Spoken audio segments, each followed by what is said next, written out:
Bienvenidos de nuevo al estudio del tabernáculo. Hoy estamos estudiando la parte del tabernáculo. Para este estudio vamos a leer Hebreos capítulo 9, versículo 1 al 22. Entonces, si me ayudas, María del Carmen, del 1 al 10. Ahora bien, aún el primer pacto tenía ordenanzas de culto y un santuario terrenal, porque el tabernáculo estaba dispuesto así. En la primera parte, llamada el lugar santo, estaba el candelabro, la mesa y los panes de la proposición.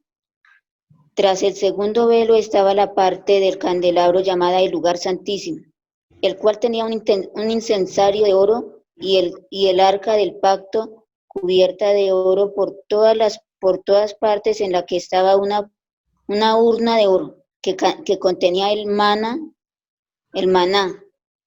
la vara de Aarón que reverdeció y las tablas del pacto, y sobre ella los querubines de gloria que cubrían el propiciatorio, de las cuales cosas no se puede ahora hablar en detalle. Y así dispuestas estas cosas, en la primera parte del tabernáculo entran los sacerdotes continuamente para cumplir los oficios del culto. Pero en la segunda parte, solo el sumo sacerdote, una vez al año, no sin sangre, la cual ofrece por sí mismo y por los pecados de la ignorancia del pueblo, dando el Espíritu Santo a entender con esto que aún no se había manifestado en el camino al lugar santísimo, entre tanto que la primera parte del tabernáculo estuviese en pie, lo cual es símbolo para el tiempo presente, según el cual se presentan ofrendas y sacrificios que no pueden hacer perfecto en cuanto a la conciencia al que practica ese culto, ya que consiste solo de comidas y bebidas de diversas abluciones y ordenanzas acerca de la carne impuestas hasta el tiempo de reformar las cosas. Pero estando ya presente Cristo, sumo sacerdote de los bienes venideros, por el más amplio y más perfecto tabernáculo, no hecho de manos, es decir, no de esta creación, y no por sangre de machos cabríos ni de becerros, sino por su propia sangre, entró una vez y para siempre en el lugar santísimo, habiendo obtenido eterna redención, porque si la sangre de los toros y de los machos cabríos y las cenizas de la becerra, o sea, los inmundos, santifican para la purificación de la carne, cuánto más la sangre de Cristo, el cual mediante el Espíritu Eterno se ofreció a sí mismo sin mancha a Dios, limpiará vuestras conciencias de obras muertas para que sirváis al Dios vivo. Así que por eso es mediador de un nuevo pacto, para que interviniendo muerte por la remisión de las transgresiones que había bajo el primer pacto, los llamados reciban la promesa de la herencia eterna, porque donde hay testamento es necesario que intervenga muerte del testador, porque el testamento con la muerte se confirma, pues no es válido entre tanto que el testador vive. De donde ni aún el primer pacto fue instituido sin sangre, porque habiendo anunciado a Moisés todos los mandamientos de la ley a todo el pueblo, tomó la sangre de los becerros y de los machos cabríos con agua, lana, escarlata y hisopo, y roció el mismo libro y también todo el pueblo, diciendo: esta es la sangre del pacto que Dios os ha mandado. Y además de esto, roció también con sangre el tabernáculo y todos los vasos del ministerio, y casi todo es purificado según la ley con sangre. Sin derramamiento de sangre no se hace remisión. Y sin derramamiento de sangre no se hace remisión de pecados. Vamos a orar y empezamos el estudio. Padre Celestial, nosotros te damos gracias por este tiempo que nos permites reunirnos para estudiar tu palabra. Yo pido que tú obres con poder, Señor, con el conocimiento y la sabiduría de tu palabra, para que nosotros podamos escudriñar a fondo estas cosas que son sombra de las cosas celestiales. Obra con poder para que nosotros podamos discernir en tu palabra la verdad. Ayúdanos, te lo pedimos en el nombre de Jesús. Amén. Bueno, entonces estamos estudiando el tabernáculo, y el tabernáculo, pues hoy llegamos a este lugar que se llama, ya estamos en el lugar santo, Y la semana pasada estuvimos estudiando la mesa de los panes de la proposición, y hoy vamos a estudiar el candelabro, que entrando después de la puerta del tabernáculo, o el velo del tabernáculo, era el que quedaba a mano izquierda. Entonces vamos a leer Éxodo capítulo 25, versículo 31 al 40, donde nos explicaba cómo era ese candelabro. Vamos a leer desde el 31. Dice: harás además un candelero de oro puro, labrado a martillo, se hará el candelero. Su pie, su caña, sus copas, sus manzanas y sus flores serán de lo mismo. Y saldrán 6 brazos de sus lados, 3 brazos del candelero a un lado y 3 brazos al otro. 3 copas en forma de flor de almendro en un brazo, una manzana y una flor, y 3 copas en forma de flor de almendro en otro brazo, una manzana, una flor, y así en los 6 brazos que salen del candelero. Y en la caña central del candelero 4 copas en forma de flor de almendro, sus manzanas y sus flores. Habrá una manzana debajo de los 2 brazos del mismo, otra manzana debajo de 2 brazos del mismo, y otra manzana debajo de los otros 2 brazos del mismo. Así para los 6 brazos que salen del candelero, sus manzanas y sus brazos serán de una pieza. Todo ello, una pieza labrada a martillo de oro puro, y le harás 7 lamparillas, las cuales se encenderán para que alumbren hacia adelante. También sus despabiladeras, sus platillos de oro puro de un talento, de oro fino lo harás. Con todos estos utensilios, mira y hazlos conforme al modelo que te ha sido mostrado en el monte.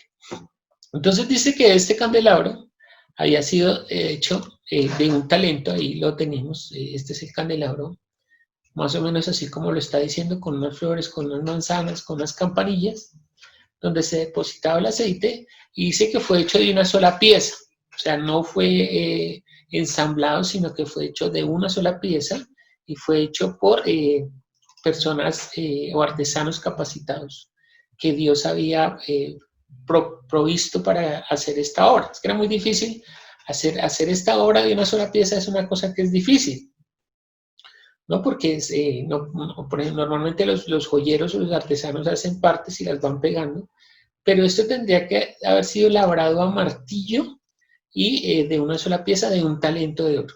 Un talento de oro, según algunas Biblias, son 45 kilos.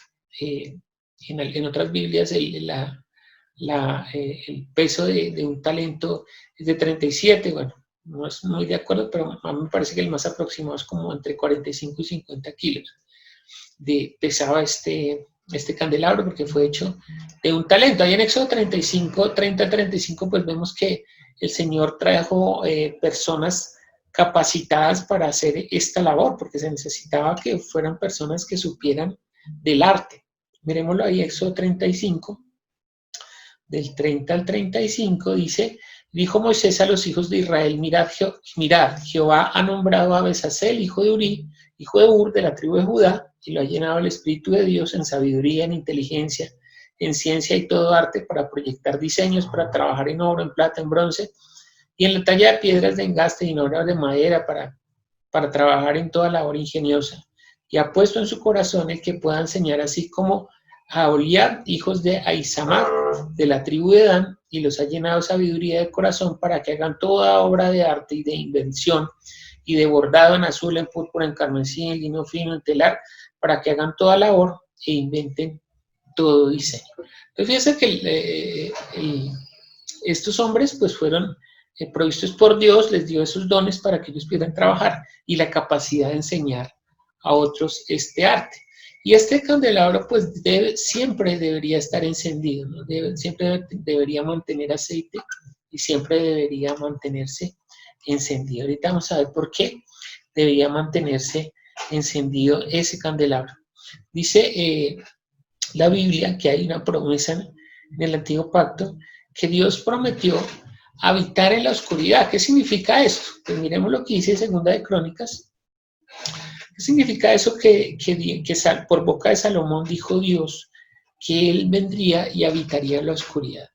Y esta parte es muy importante que nosotros la tengamos clara, porque es una promesa de Dios, y nosotros sabemos que toda promesa de Dios se cumple, ¿no? Como quiera, siempre se va a cumplir las promesas de Dios. Entonces vamos a ir a Segunda de Crónicas. Perdón, yo muevo esto de acá. Segunda de Crónicas 6. Segunda de Crónicas 6.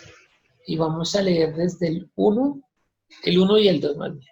Dice, entonces dijo Salomón, Jehová ha dicho que él habitaría en la oscuridad. Yo pues he edificado una casa de morada para ti y una habitación en que mores para siempre. Entonces, ¿qué significa eso? Que la promesa que Dios le da a los hombres por medio de Salomón, esa revelación, de que él vendría y habitaría en la oscuridad. Y es que la oscuridad que representa, ¿no? Eso es lo que tenemos que mirar y qué representaría que él vendría y habitaría en la oscuridad. Y nosotros hemos visto que esta parte del tabernáculo, que se llama el lugar santo, nosotros estamos viendo una vista lateral del lugar santo y del lugar santísimo. Entonces vemos que la semana pasada estudiamos la mesa de panes de la proposición que estaban a la mano derecha al entrar al lugar santo. Y hoy estamos mirando la menorá, el candelabro, que estaba a mano izquierda y que siempre debería estar encendido. Y también vimos hace 15 días que este lugar estaba cubierto por más de 10 capas de tela y de pieles de animales. O sea que este lugar interiormente, ¿cómo era? Pues era obviamente muy oscuro, ¿no? Porque está tapado totalmente de la luz exterior. Aquí hay una cortina en la entrada que está tapando la luz.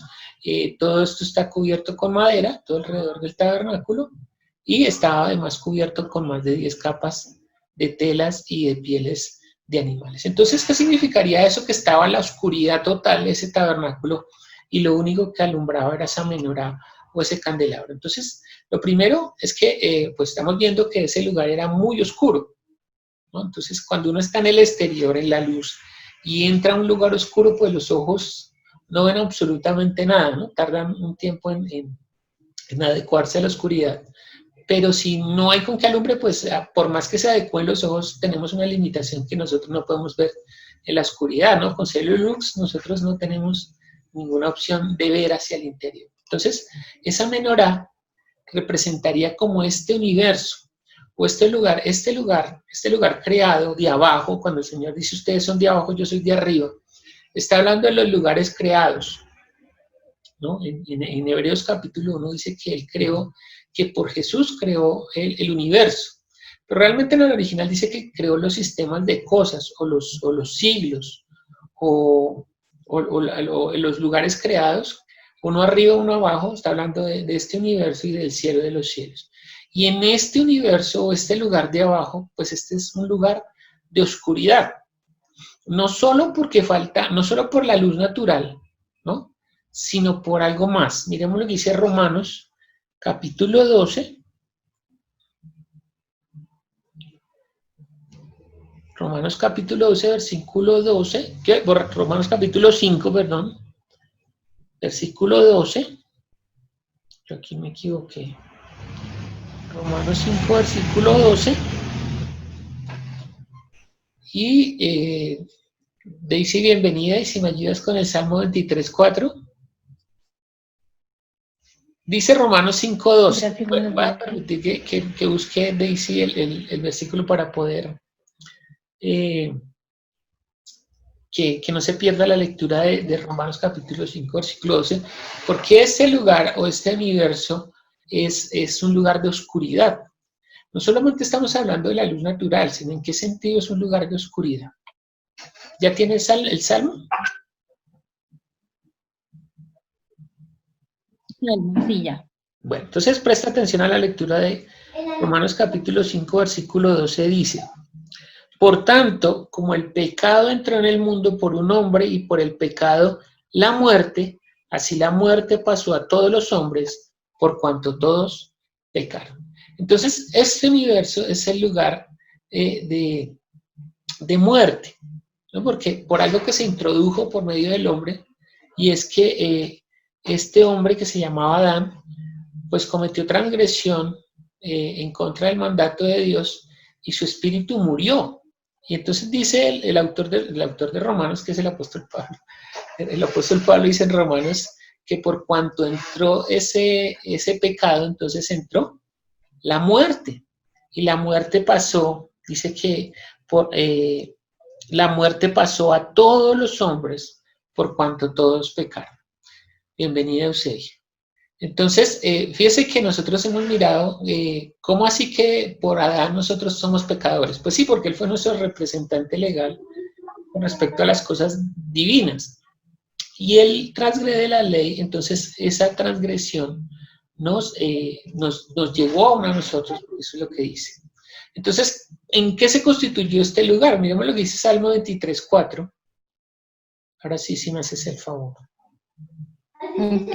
Aunque ande en valle de sombra de muerte, no temeré mal alguno, porque tú estarás conmigo. Estarás conmigo. Tu vara y tu callado me infundirán aliento. Fíjense que ese salmo, nosotros sabemos que toda la escritura está hablando acerca del Cristo o del Hijo de Dios.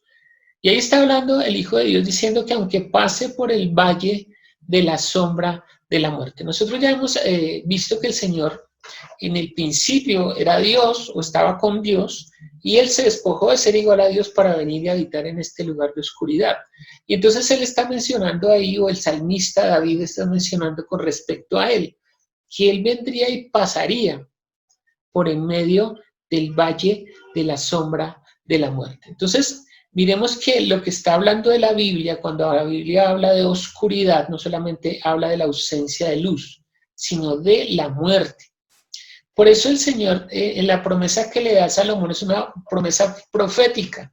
No solamente del ángel de Jehová que iba a habitar dentro del templo que él iba a fabricar o que iba a hacer, sino de que Dios mismo vendría y habitaría con nosotros en la oscuridad. Esa es la promesa que cuando el profeta Isaías menciona el nombre Emanuel, ¿no? De la promesa de que iba a nacer de una virgen, un niño, y que iba a habitar entre nosotros, y que su nombre era Emanuel, que traducido Dios con nosotros, pues está hablando de esa habitación futura que habría de hacer Dios mismo y que estaría entre nosotros. Y ahí en el Salmo 23 pues está hablando claramente que este lugar o este universo es el valle de la sombra de la muerte. Entonces ahí tenemos una foto del universo, de la oscuridad. Fíjate que a pesar de que el universo tiene tantas estrellas, es un lugar de oscuridad. Pero ya estamos hablando que no solamente está hablando de esa luz, sino de que es un lugar de muerte. Entonces la muerte entró por Adán. ¿Y hasta cuándo habitó esa muerte en este lugar? Entonces miremos lo que dice Mateo capítulo 4, versículo 16. ¿Qué fue lo que sucedió cuando Él vino? Entonces Mateo 4, versículo 16 dice, el pueblo asentado en tinieblas vio gran luz, y a los asentados en región de sombra de muerte, luz les resplandeció.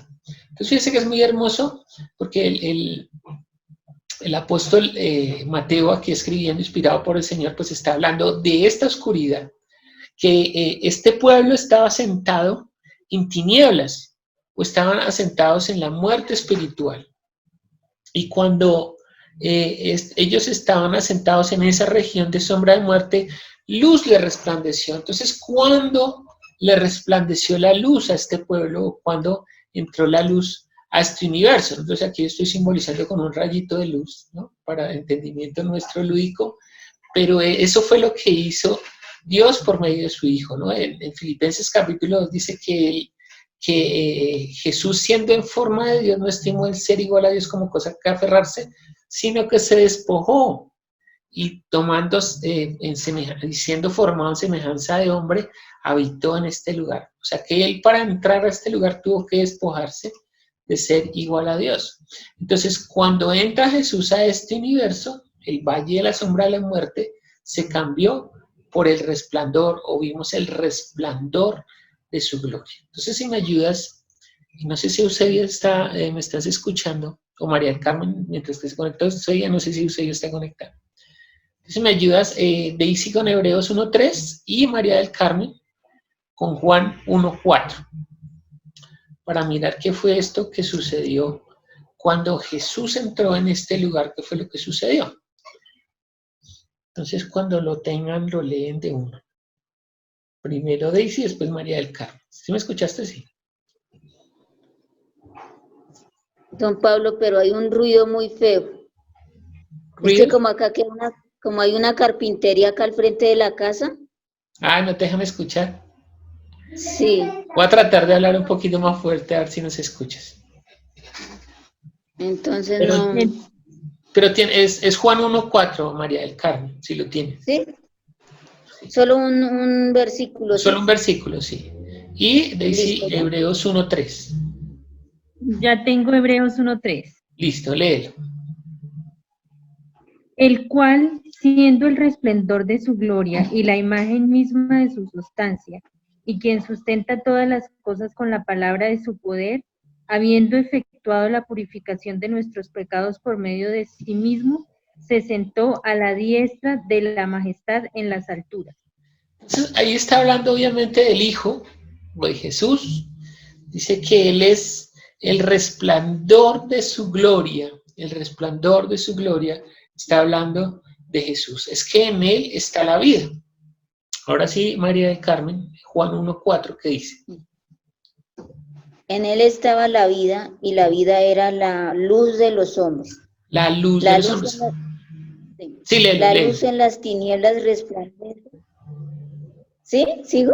Sí, sigue. ¿O solamente el 4? Lee la segunda parte que está, se ajusta muy bien a lo que estamos mirando. Versículo 5, sí. Sí. La luz en las tinieblas resplandece y las tinieblas no prevalecieron contra ella. Contra ella. Entonces fíjate que lo que dice, lo que está hablando el apóstol Juan, es que en él estaba la luz. Entonces otra vez está utilizando la analogía de la oscuridad como la muerte y de la luz como la vida. Entonces dice que en él estaba la vida y la vida era la luz de los hombres. Y la luz en las tinieblas resplandece y las tinieblas no prevalecieron contra ella, no prevalecieron las tinieblas contra ella. Entonces, si nosotros lo miramos en el ejercicio del tabernáculo, una vez se enciende una luz dentro del lugar oscuro, entre más oscuro sea el lugar, más resplandece la luz. ¿Sí les ha pasado? Por ejemplo, ustedes en una noche muy oscura, ustedes encienden un fósforo o una linternita pequeña y eso resplandece mucho. Entre más oscuro sea, más resplandece.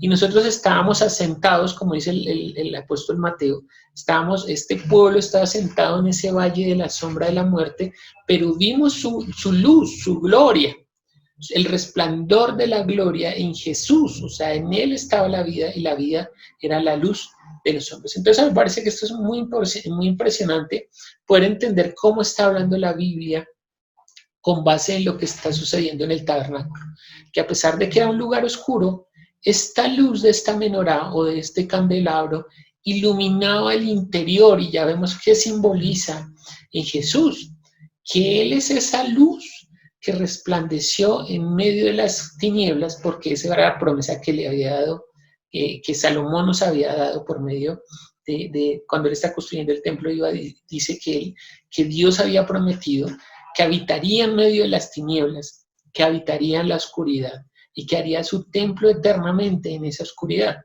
Entonces ahora Él nos deja a nosotros, como la iglesia, que lo vamos a ver al final, como la luz que sigue resplandeciendo, porque Él continúa su camino. Por eso en el Salmo dicen que pase, o sea, Él pasa por el valle de la sombra de la muerte, Él pasa, o sea, Él no se queda en el valle de la sombra de la muerte, Él pasa, Él sigue de camino. En Juan capítulo 14, en la Biblia de los Testigos de Jehová es más claro, porque dice que Él va de paso, de camino hacia el lugar de la herencia. Por eso en Hebreos 1.3 dice que Él se sentó a la diestra de la majestad. Ese era el objetivo del Hijo, sentarse, tomar ese lugar de herencia. Entonces Él va de paso y continúa su lugar hacia el lugar santo. Bien, continuemos. Dice, vamos a ver el candelabro con respecto a Jesús miremos lo que dice. Pues estamos viendo que todas las partes hablan de él, ¿no? Bueno, nos quedan 10 minutos. Si nos llegamos a desconectar, por favor, vuelvan y se conecten inmediatamente. Yo vuelvo y habilito.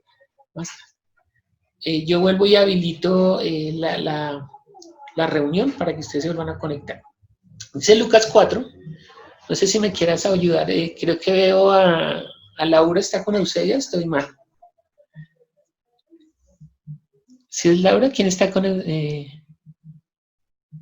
No, es que tengo miniaturas acá. Bueno, Eusebia, si me ayudas.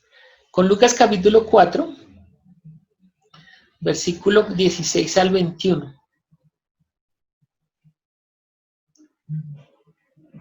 ¿Sí me escuchaste?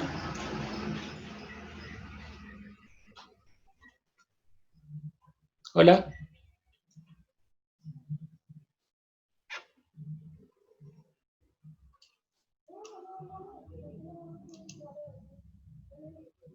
¿Qué pasó? Bueno.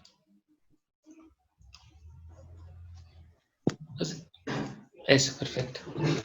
¿Ya lo tienes?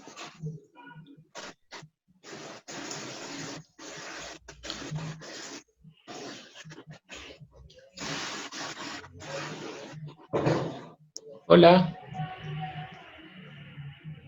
¿Tienes problemas con el audio? Bueno, mientras que se corrige el problema, entonces le voy a pedir por favor a Nelson con los buenos días. Si nos ayuda con Lucas capítulo 4, versículo 16. O usted ya lo tienes. ¿Sí me escuchas? Nosotros no te escuchamos.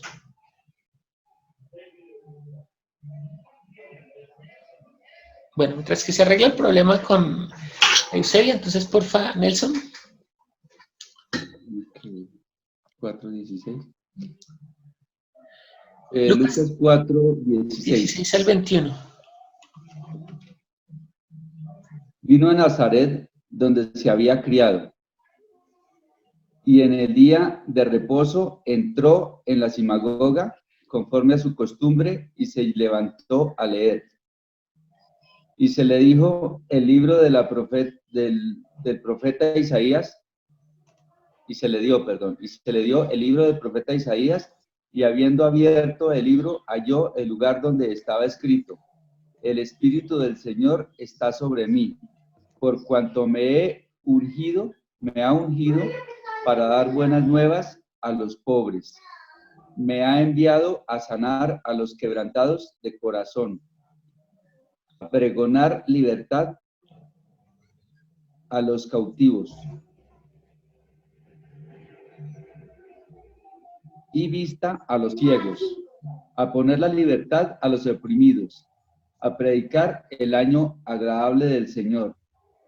Y enrollando el libro, le dio al ministro y se sentó a los ojos de todos en la sinagoga, y los ojos de todos en la sinagoga estaban fijos en él. 21. Y comenzó a decirles: hoy se ha cumplido esta escritura delante de vosotros. Delante de vosotros. Muy bien. Entonces fíjense que lo que está diciendo el Señor es que cómo Él tiene esta capacidad de hacer todo lo que prometió el profeta Isaías, ¿no? Porque está leyendo el profeta Isaías. Dice que el Espíritu del Señor está sobre Él por cuanto lo ha, ¿qué? Ungido, ¿no? Lo ha ungido para dar buenas nuevas a los pobres, para sanar a los quebrantados de corazón, pregonar libertad a cautivos, dar vista a los ciegos, poner en libertad a los oprimidos, a predicar el año agradable del Señor. ¿Cómo hizo el ungido? ¿Cómo va a ser el ungido? Que en ese sentido es ungido, porque tiene el Espíritu de Dios en él para hacer todas estas, para cumplir con todo esto que el profeta había predicho. Entonces, otra vez tenemos el candelabro. Nosotros ya vimos que este candelabro estaba hecho de oro puro. Y nosotros ya hemos visto que el oro representa la majestad o la divinidad o la deidad. Eso representaba ese material, porque era el material como más costoso, ¿no? el más caro. Y sobre este material de oro se colocaba el aceite para poder encender la mecha, ¿no? Para que pues nos diera la luz. Entonces nosotros vemos que estas llamas, estas lámparas llenas de aceite, están sobre el oro, ¿no? Y nosotros estamos viendo que el oro representa la divinidad o la majestad. Entonces, ese aceite sobre el oro representa el ungido o el Cristo o el Mesías. ¿Ya? Estamos viendo que ungido es el mismo Cristo o es el mismo Mesías. Estamos mirando en hebreo y en griego, ¿no? Ungido, Cristo y Mesías es lo mismo. Cristo es ungido en griego y Mesías es ungido en hebreo. Entonces, en el antiguo pacto se hablaba del Mesías y en el nuevo pacto se hablaba del Cristo. Pero los dos son lo mismo, o sea, ese aceite sobre el oro representaba a Cristo porque Él es la deidad o la majestad, el material puro, lo incorruptible, y sobre eso incorruptible estaba el aceite que representaba al Espíritu Santo. Fíjense que lo está leyendo del profeta Isaías y se cumple en él. Por cuanto el Señor me ha ungido o le ha puesto el Espíritu sobre él. Y eso representaba ese aceite sobre el oro. Entonces ahora, fíjense esto, lo más impresionante de esto no es que él sea el ungido, sino que nosotros ahora que fuimos redimidos por la fe, hemos recibido la luz, esa luz espiritual, y ahora nosotros podemos recibir esa misma unción. Podemos también ser ungidos del Señor, porque el Espíritu Santo ahora puede venir a habitar también entre nosotros. Eso es algo que no podía suceder en el Antiguo Testamento, por eso es ahora sombra de los bienes venideros, como lo leímos ahorita en Hebreos capítulo 9, era sombra de esto que iba a suceder en estos tiempos. Por eso el Señor les dice a sus apóstoles, mire, todo lo que los profetas del Antiguo Testamento, los reyes y personas piadosas desearon ver, lo están viendo ustedes con sus propios ojos. Nosotros tenemos un privilegio más alto que los que habitaron en el antiguo pacto porque no podían recibir esto mismo. Y lo que encomienda el apóstol Pablo ahí en 1 Tesalonicenses 5:19 es que nosotros no apaguemos esa llama del Espíritu que arde en el creyente. Entonces no apaguen ese fuego, no apaguen esa luz del Espíritu. Entonces si el apóstol recomienda que no la apaguemos es porque es posible dejar apagar esa luz. Así como en el candelabro tenían que estar alimentando con aceite todos los días, porque esto tenía que estar prendido todo el tiempo. Todos los días tenían que alimentarlo con aceite. Nosotros no podemos o no deberíamos dejar que se apague en nosotros esa luz que proviene por la unción del Espíritu del Señor en nosotros. Y aquí vamos a ver, esto lo analizamos hace unos un mes más o menos, como 2 meses casi ya que estudiamos las fiestas del Señor, todas las que están en Levítico 23, y nosotros vimos pues que las fiestas que el Señor mandó en Levítico 23 son 7. ¿No? Habían 3 fiestas antes del centro y 3 fiestas después del centro. O las podemos mirar como las fiestas de la primavera y las fiestas del otoño. Entonces, las fiestas de la primavera empezaban con la Pascua, después con los ácimos o los panes sin levadura, y después con la fiesta de las primicias. Ahí estaban las 3 fiestas que eran de la primavera. Había una fiesta intermedia, que es la fiesta de Pentecostés, y después las fiestas del otoño, que eran las fiestas de trompetas, las fiestas de expiación y la fiesta de los tabernáculos. Pero fíjese que las 3 están apuntando hacia un lado y 3 hacia el otro, y la que está en el centro es la fiesta de Pentecostés. Y cuando nosotros hablamos de Pentecostés, inmediatamente ¿en qué pensamos?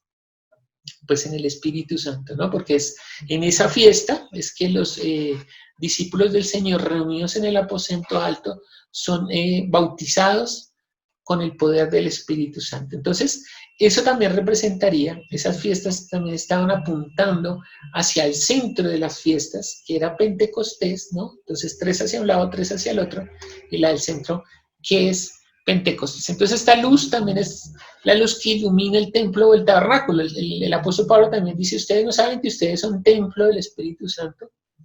Entonces, ese interior también era alumbrado por ese aceite. Entonces, miremos lo que dice Hechos, capítulo 2, versículo 38. No sé si, Eusebia, ya tienes audio para que nos ayudes con esa lectura.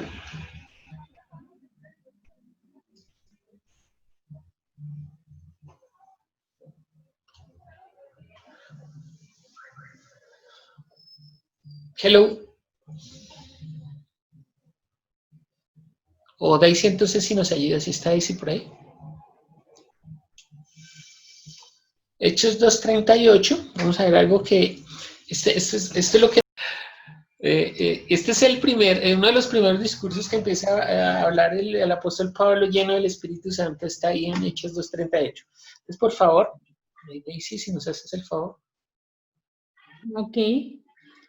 Pedro les dijo, arrepentíos y bautícense cada uno de vosotros en el nombre de Jesucristo para perdón de los pecados y recibiréis el don del Espíritu Santo. Entonces, fíjate que de alguna manera el apóstol Pablo también está recurriendo al tabernáculo. Cuando dice lleno del Espíritu Santo, dice arrepentíos y ¿qué? Y bautícese cada uno de vosotros en el nombre de Jesucristo para el perdón de los pecados. Nosotros ya hemos pasado ese camino. Nosotros vimos que atravesamos la puerta de los atrios, entramos al altar de bronce, que era donde se perdonaban los pecados, porque ahí se sacrificaba el cordero y derramaba la sangre, y después pasamos al lavacro, que es esa agua, que podría representar también ese bautismo, y después entrar a este lugar santo, donde recibiríamos el don del Espíritu Santo. Entonces, está representando también ese camino y ese lugar donde estaba iluminado única y exclusivamente por la luz del Espíritu Santo. Entonces, es como ese camino que se trazó, que está, por eso estamos viendo que el tabernáculo es sombra de las cosas celestiales, porque nos está mostrando el camino que se está trazando y que está trazando la iglesia ahora, continuando con esa luz que dejó el Señor Jesús. Entonces, si me ayudan, entonces Nelson, Juan 14:26 y María del Carmen, primera de Juan 2:20 al 27. Es la primera carta de Juan, capítulo 2:20 al 27.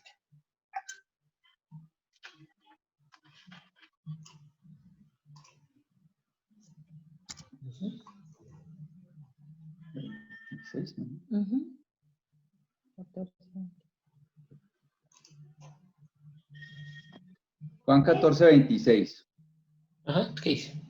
Pues el Consolador, el Espíritu Santo, a quien el Padre enviará a mi nombre, Él os enseñará todas las cosas y os recordará todo lo que yo os he dicho. Fíjate que lo que viene a hacer el Espíritu Santo en nosotros es recordarnos todas las cosas que el Señor nos había dicho, ¿no? Y está diciendo que Él es otro consolador, otro paracleto, otro que da testimonio a favor de. Eso es lo que representaría paracleto, ¿no? ¿Y qué dice 1 de Juan 2:20 al 27?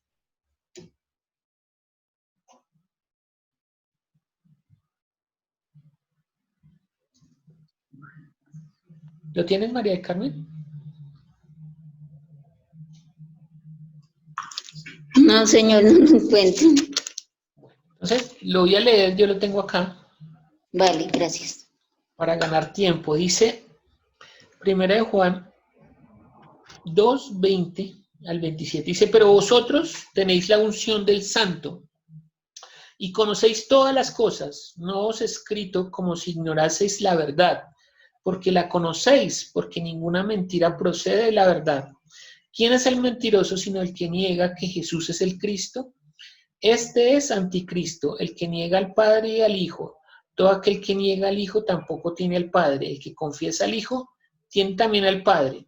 Lo que habéis oído desde el principio permanezca en vosotros. Si lo que habéis oído desde el principio permanece en vosotros, también vosotros permaneceréis en el Hijo y en el Padre. Y esta es la promesa que Él nos hizo, la vida eterna. Os he escrito esto sobre los que os engañan, pero la unción que vosotros recibisteis de Él permanece en vosotros y no tenéis necesidad de que nadie os enseñe, así como la unción misma os enseña todas las cosas y es verdadera y no es mentira, según ella os ha enseñado, permanecer en Él. Mire que el apóstol Juan está hablando con respecto a esta unción que recibimos nosotros, que ahora nosotros también recibimos, como lo vimos al principio, ¿no? Y que esta unción dice que no es escrito como si ignoraseis la verdad, sino porque la conocéis, porque ninguna mentira procede de la verdad. Y esto es espectacular porque nosotros cuando estudiamos las puertas Eso fue hace 15 días, cuando estudiamos las puertas. Vimos que las puertas las conocían. La primera puerta, que era como la puerta de los atrios, era conocida como el camino, o sea, el camino por el que se entraba hacia el tabernáculo. Y la segunda puerta, que era la puerta del tabernáculo propia, se conocía como la verdad. Y el velo que separaba el lugar santo del lugar santísimo se conocía como la vida. Entonces, cuando el Señor Jesucristo dice, yo soy el camino, la verdad y la vida, estaba hablando de este camino, de esta verdad y de la vida que es estar en la presencia de Dios. Entonces, fíjese que lo que está diciendo el apóstol Pablo también tiene que ver con esto, porque dice que nosotros nos mantenemos en la verdad. O sea, cuando nosotros atravesamos esta puerta, estamos en la verdad y estamos en la presencia del Espíritu Santo. Y estando en ella no hay ninguna mentira. Dice que ¿quién es el mentiroso? Sino el que niega que Jesús es el Cristo. Y ya vimos que Jesús es el Cristo porque era el oro con el aceite que representaba su naturaleza divina cubierta del Espíritu Santo.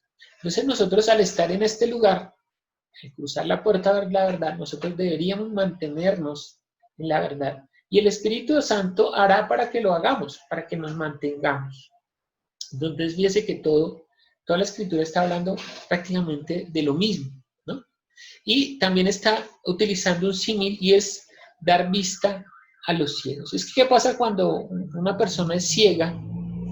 Pues estábamos hablando al inicio del estudio que cuando el sacerdote entraba al lugar santo, pues entraba con los ojos un poco velados porque estaba en la luz del desierto, o sea, la luz que está afuera del sol, y entra a este lugar que era muy oscuro y solamente estaba iluminado por la menorá. Entonces, cuando él entra, tiene como un golpe de luz, y él, a medida que los ojos se van acostumbrando, pues va viendo lo que hay en el interior del lugar santo. Y eso es lo que representaría darle vista a los ciegos, porque aunque Jesús viene y le da vista físicamente a los ciegos, ¿no? Porque hay ciegos hay un ciego de nacimiento, por ejemplo, y él unta con saliva hace barro y se lo pone en los ojos y se va al estanque de Siloé y regresó viendo. Pues también está hablando de esta ceguera que nosotros teníamos con respecto a la verdad, que nosotros no podíamos ver, no podíamos entender, estaba velado a nuestros ojos y que nosotros ahora podemos entrar y ver con la luz de este candelabro, ¿no? Entonces, este lugar santo estaba iluminado por esta luz y esa luz quitaba la ceguera del sacerdote cuando entraba a este lugar de oscuridad, porque eso era lo que permitía que él pudiera ver hacia el interior. Entonces vamos a leer Juan, capítulo 8, versículo 12, si me ayudan. Entonces Nelson, Juan 8:12, Daisy, Juan 9:15 y María del Carmen, 2 Corintios 4:6. Y vamos a ver cómo está asociando también.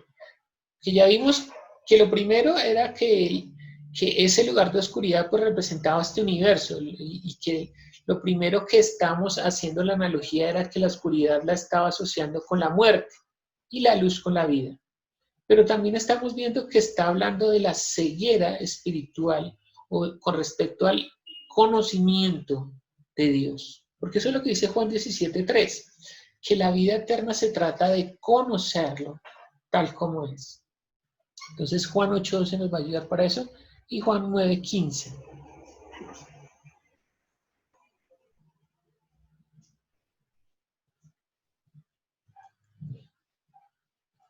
Hay una desconexión ahí, entonces, mientras que se conectan ellos, ahora ya otra vez se conectaron.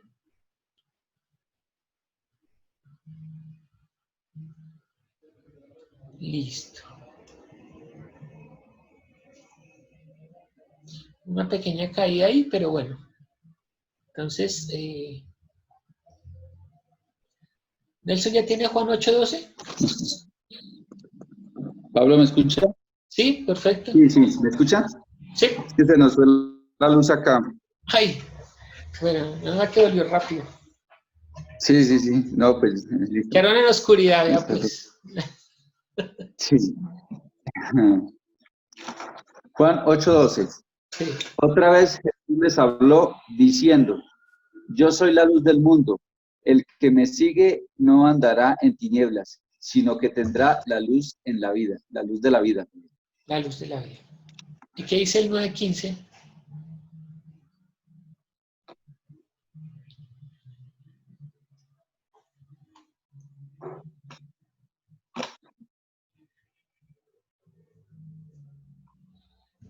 Hola. Juan 9:15. Sí. María del Carmen sí tiene 2 de Corintios. Volvieron, pues, a preguntarle también los fariseos, ¿perdón? No, perdón, sigan, Nelson.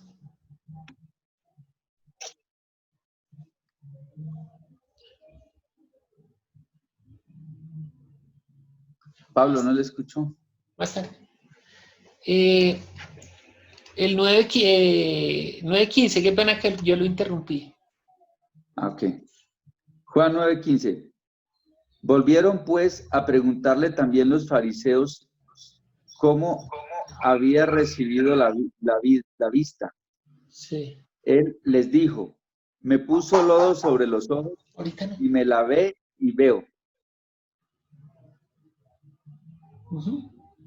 Entonces, fíjense que está hablando también de esa ceguera, ¿no? Que él dice que el que me sigue no andará más en tinieblas.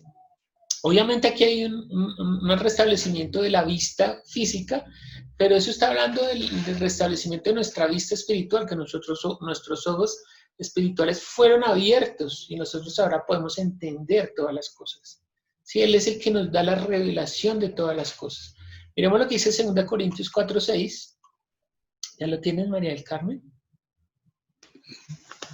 Sí, Señor. Léelo, por favor.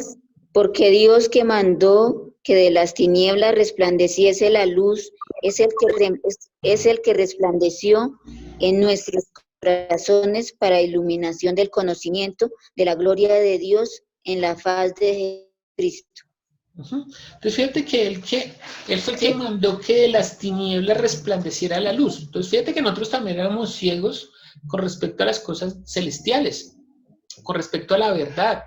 Éramos ciegos y Él hizo que resplandeciera de nosotros la luz en nuestros corazones para iluminación del conocimiento de la gloria de Dios en la faz de Jesucristo. Entonces, digamos, si no es impresionante ver cómo todos los autores están hablando de lo mismo, en el mismo sentido. Todos están hablando de la oscuridad y de la luz, de la vida, de la muerte, del conocimiento y del desconocimiento, y lo que produce estas cosas, ¿no? Lo que se produce cuando hay oscuridad, cuando hay luz. Y es que, pues, si uno hace el ejercicio, pues entre usted a un lugar que usted no conozca, donde no hay luz, pues usted se empieza a chocar contra todo, ¿no? Porque no conoce. Pero si usted conoce, aunque haya oscuridad, usted se puede guiar. Y eso es lo que hizo Jesús con nosotros. Nos dio el conocimiento, pero también lo más importante es que nos dio la luz de la vida espiritual. Entonces nosotros ahora somos guiados por esa luz, por la luz del Espíritu en nosotros. Y Él dice que nos recordará, y el Espíritu lo que hace es recordarnos todo lo que Jesús dijo. Por eso es que el creyente ahora tiene una ayuda extra, ¿no? Y es que tiene el autor de la Escritura que le está dando el conocimiento para la revelación.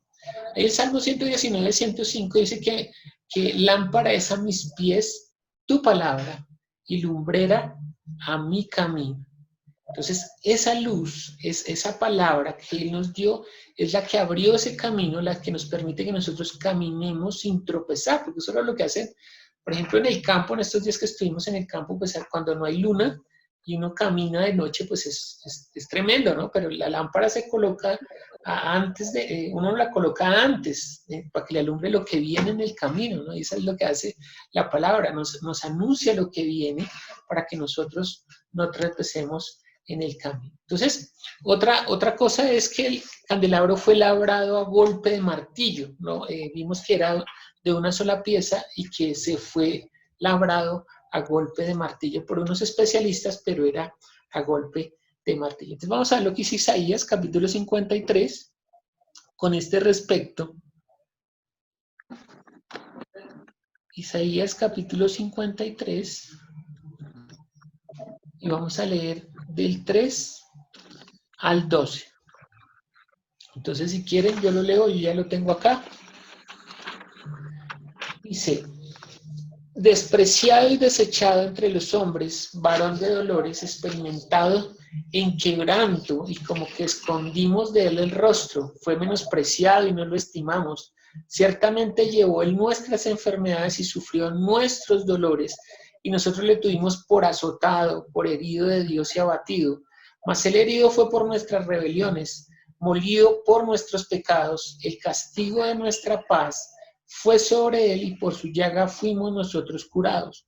Todos nosotros nos descarriamos como ovejas, cada cual se apartó por su camino, mas Jehová cargó en él el pecado de todos nosotros. Angustiado él y afligido, no abrió su boca, como cordero fue llevado al matadero, y como oveja delante de los trasquiladores enmudeció y no abrió su boca. Por cárcel y por juicio fue quitado, y su generación, ¿quién la contará? Porque fue cortado de la tierra de los vivientes, y por la rebelión de mi pueblo fue herido. Y se dispuso con los impíos su sepultura, mas con los ricos fue su muerte, aunque nunca hizo maldad ni hubo engaño en su boca. Con todo esto Jehová quiso quebrantarlo, sujetándole a padecimiento. Cuando haya puesto su vida en expiación por el pecado, verá linaje, vivirá por largos días, y la voluntad de Jehová será en su mano prosperada. Verá el fruto de su alma, el fruto de la aflicción de su alma, y quedará satisfecho por su conocimiento. Justificará a mi siervo justo a muchos, y llevará las iniquidades de ellos. Por tanto, yo le daré parte con los grandes, y con los fuertes repartirá despojos, por cuanto derramó su vida hasta la muerte, y fue contado con los pecadores, habiendo él llevado el pecado de muchos y orado por los transgresores. Entonces, eso representa que este candelabro fue labrado a punta de martillo, ¿no? No fue fundido, no fue ensamblado, fue labrado de una sola pieza. Entonces, imagínense a estos artesanos labrando a punta de martillo semejante obra tan perfecta. Entonces, esa obra que Dios perfeccionó en el Hijo la hizo a punta de aflicción. Ha labrado a golpe, el Hijo hizo toda la obra que el Padre le comendó, ¿no? Y la lámpara, y esas lámparas tenían una particularidad que la vimos en Éxodo 25, y es que no alumbraba hacia atrás, sino alumbraba hacia adelante. Tenían como unas tapas que permitían que se proyectara la luz solamente hacia adelante. ¿Y qué representará eso en nosotros? Entonces, si me ayudan con 2 Corintios 5:17, y el que lo encuentre, por favor, que lo lea de una vez.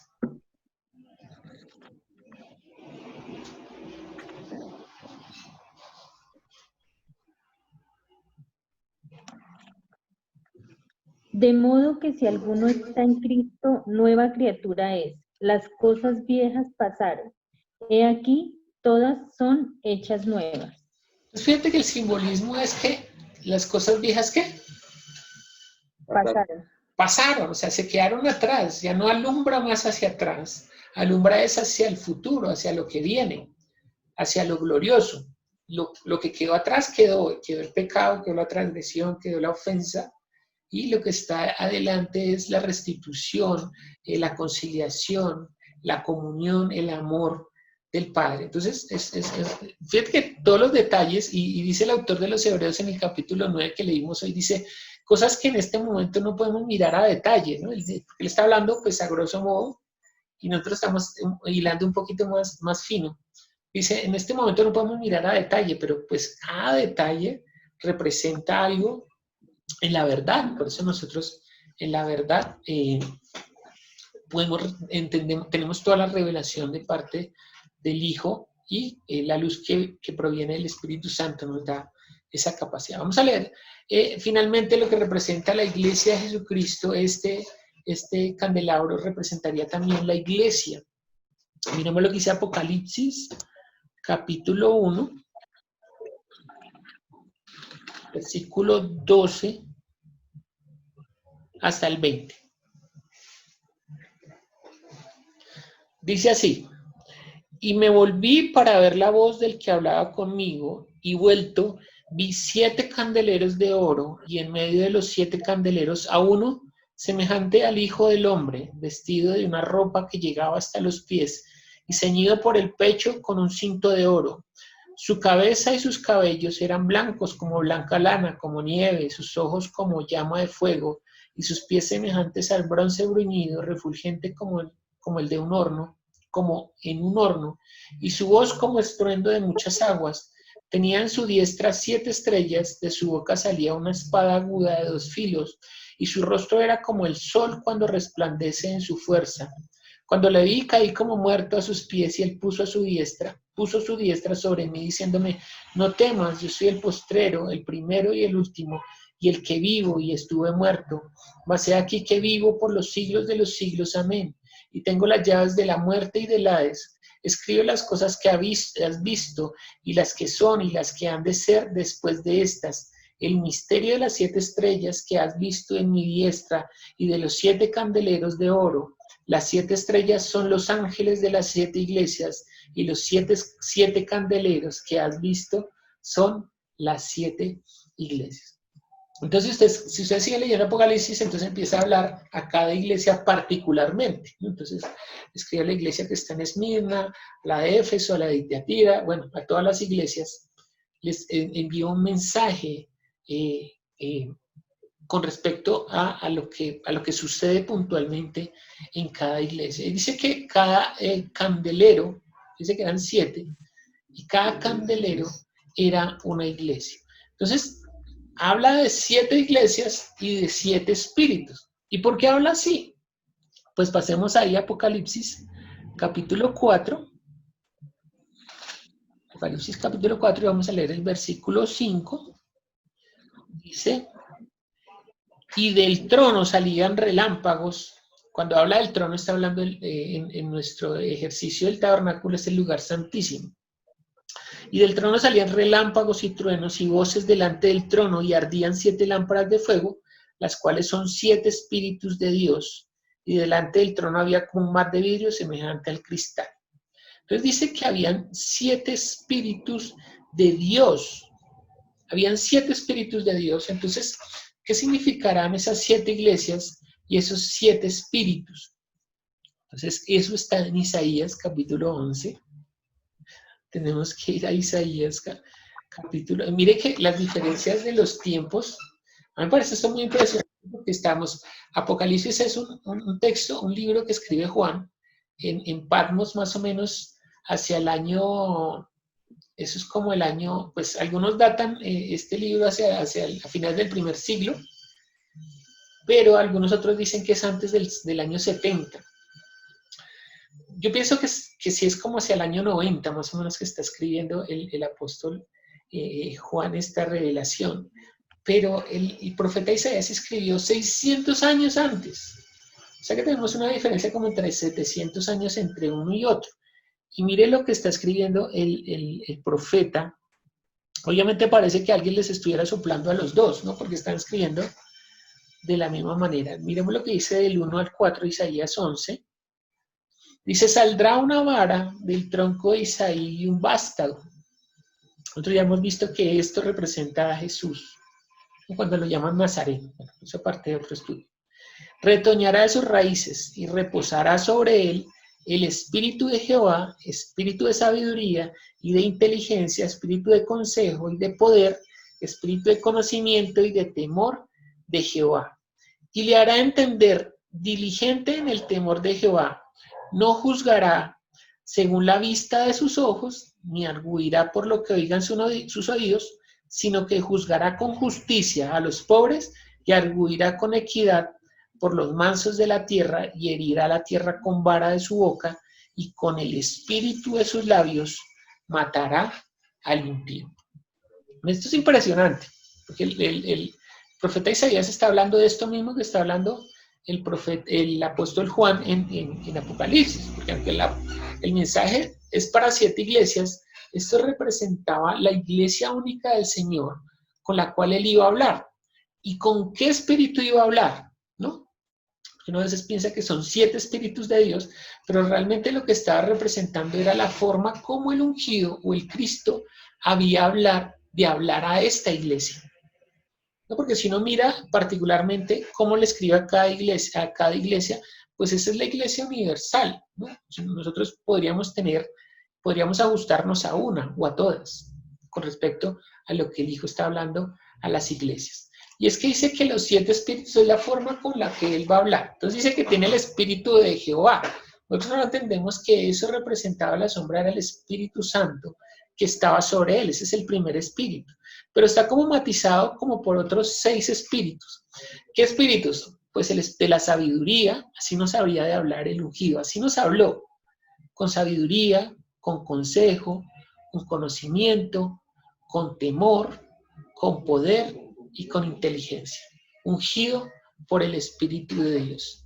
Entonces fíjese que esos son los 7 espíritus que le hablan a las 7 iglesias, pero que finalmente es a la iglesia de Él, a la que Él está hablando, y cómo Él hablaría, con sabiduría, con consejo, con conocimiento, con temor, con poder e inteligencia. De esa manera nos habló el Hijo. Entonces está desde Isaías profetizando que Él había de venir con estos espíritus o con esta forma de hablar, ¿no? Es que, por ejemplo, a veces no se entiende porque, por decir algo, Malaquías dice que antes del día de Jehová poderoso iba a venir el Elías, uno con el espíritu de Elías. Entonces muchos dicen, no, es que Juan el Bautista era la reencarnación del Elías porque tenía el mismo espíritu. No está hablando de eso, sino es cómo se había de manifestar ese uno semejante al Elías, o con ese espíritu que tenía efusivo, que a veces estaba arriba, pero que también estaba abajo. Es como ese espíritu, ¿no? Es como, eso se podría aclarar, por ejemplo, con el fútbol. Por ejemplo, un niño que juega mucho, ¿no? Un niño que juega mucho y dice, ay, mire, este va a ser el próximo Pelé. Este va a ser el próximo Pelé. Entonces, cuando ya está grande y le preguntan, ¿usted es Pelé? Y dice, no, yo no soy Pelé. Pues claro, ¿no? Era el que tenía un espíritu como el de Pelé. Entonces, así de esa manera es que está hablando la Biblia, que Él iba a venir con ese espíritu de sabiduría, de consejo, de conocimiento, de temor, de poder, de inteligencia, pero ungido con el Espíritu de Dios. Por eso tenía tal capacidad de hablar. Entonces, esos son los 7 espíritus que le hablan a las 7 iglesias, que finalmente somos la iglesia del Señor, como el ungido nos habría de hablar. Cada vez que nos acercamos al tabernáculo de esta manera, siempre nos abre el panorama, y no sé si a usted le ha pasado que cuando vuelve y lee la escritura y ya le tocan este tema, ya es más claro para usted, ¿no? Ya uno empieza a mirar desde otra perspectiva la escritura. Entonces nos sirve muchísimo para nuestra fe. Pues oremos al Señor. Padre Celestial, te damos gracias por este tiempo que tú nos permites ver la revelación de las cosas celestiales por medio de las cosas creadas, Señor. Gracias porque tú nos has dado la sabiduría, el conocimiento y el poder de tu palabra. Entonces, obra con poder, que seas tú tomando de todo esto y llevándonos hacia la verdad, Señor. Ayúdanos a conocer la verdad para hacernos libres, para poderte servir sin temor, Señor. Sin temor por entrar en este lugar y servirte con toda diligencia, con todo el conocimiento que proviene del Espíritu. Que tú mismo nos enseñes, como dice tu palabra, que seas tú revelando y dando el conocimiento pleno de la deidad, de las cosas celestiales. Señor, ayúdanos a permanecer y a seguir haciendo tu voluntad perfecta en esta tierra. Nosotros ahora somos la luz, Señor, de este mundo, porque tú seguiste tu camino hacia el lugar de herencia, y ahora nosotros somos la luz de este mundo. Ayúdanos a hacer luz, a alumbrar con más ímpetu en este momento de oscuridad, donde todo es contrario. Señor. Te bendecimos y te damos gracias. Colocamos este tiempo y este resto de semana en tus manos. Y te damos muchas gracias por lo que has hecho. En el nombre de Jesús. Amén.